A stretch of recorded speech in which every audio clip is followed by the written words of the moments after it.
Today's guest built one of the fastest growing AI communities on the planet without a central office, without hierarchy, and a team spread across the globe.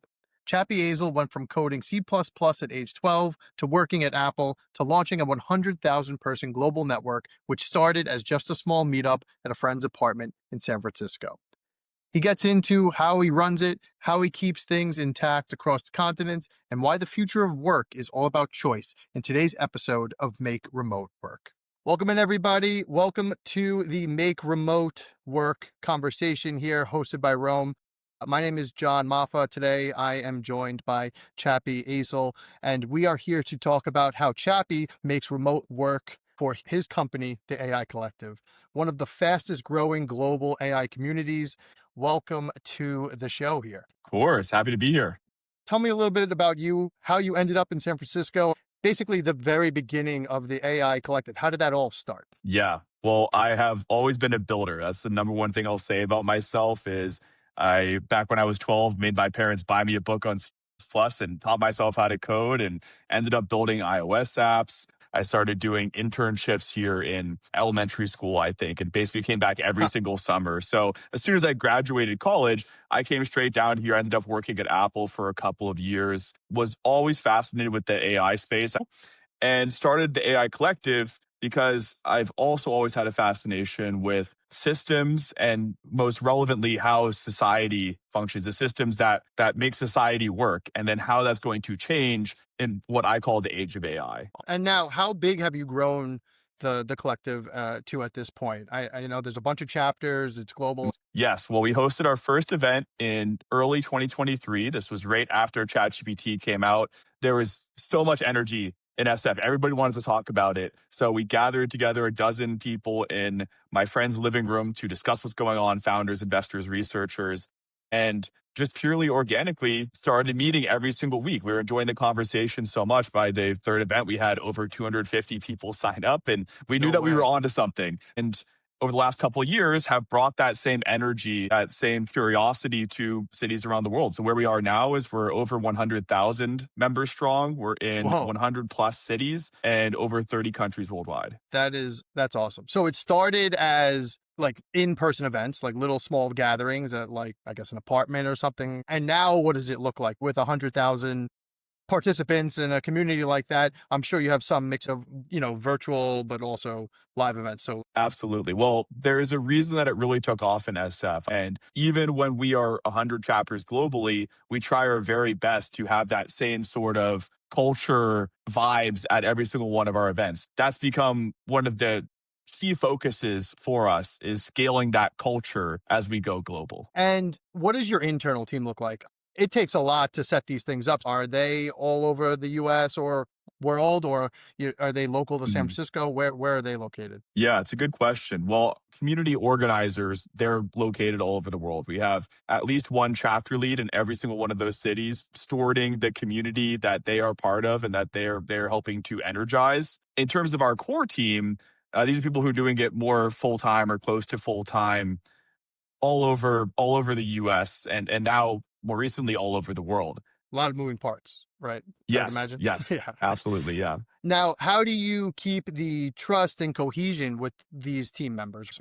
What are some of the things that you do to keep them, feeling like they're part of the community and Mhm. establish that sense of, togetherness with everybody? Yeah. Well, one of the reasons that we've always been meeting in person, we've always emphasized meeting in person, is the face to face aspect.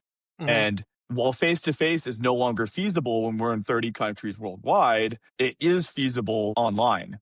Ever Hmm. since we started going international, it's really been key to us maintaining that culture because, for instance, every single month we have a global all hands. And we will have people literally from 20 plus countries because that's the one time that we all get to express that energy and enthusiasm and set the tone for the culture of the community that we want to build all over the world. Are there things that you do that are like a core aspect of keeping this all together and making sure things, move along smoothly? What about like with the core team? Like how do you Yeah. manage those, day-to-day operations? Yeah.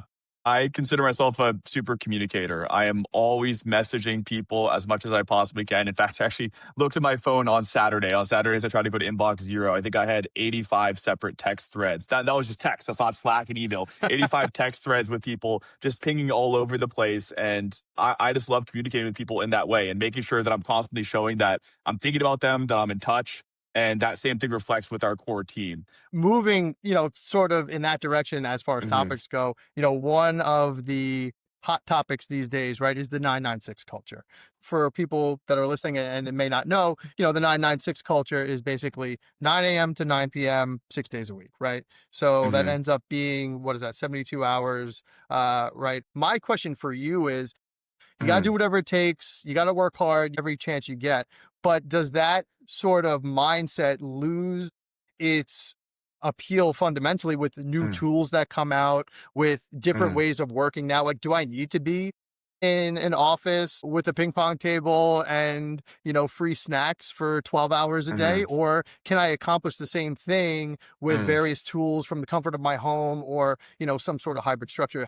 Yeah. What's your general take on that? It's a great question, and it's on everybody's mind right now since there is such a proliferation of 996 chatter here in SF. My main takeaway from that, and something I've actually thought for a while, is these new tools just give people more choice. And that choice allows me to develop a better balance in my life. At the same time, it affords you more leverage. So if you want to do more, accomplish more, work harder, you can do that at a greater scale than ever before. Yeah, and I also think like there are some core values that you need as a leader, as a founder, right, to get things, Mm, like I said, pushing forward.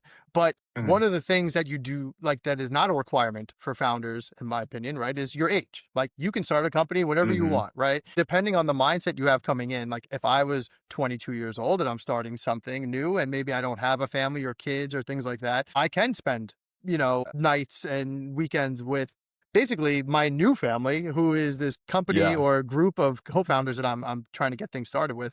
But then there's the uh-huh, flip side of that, right? Like maybe I have a kid that I want to see when they come home from work. So mm, there's all these different aspects to it. I think it's not really a one size fits all, and it's not like the only yeah. path. Like you said, you have a choice here. The thing that I'll add is I think the only thing you can't do nowadays, and this is also comes from the panel last week, is complain. Because there is more choice than ever, you can't complain, oh, I'm being worked too hard or I'm not working hard enough. I feel like I should be working harder. You can find Right. an environment and people who will push you in whichever direction you want. And there is so much variety out there.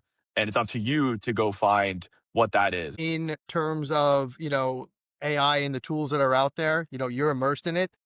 Is there anything that gets you excited these days that comes across your inbox or in a conversation with the community? Anything that you can think of that you're Mhm. excited about? Number one recommendation to people right now is make sure you are playing around with all the latest AI tools because there are new tools coming out every single week from new startups as well as from the established big tech companies, hyperscalers, and stuff like that.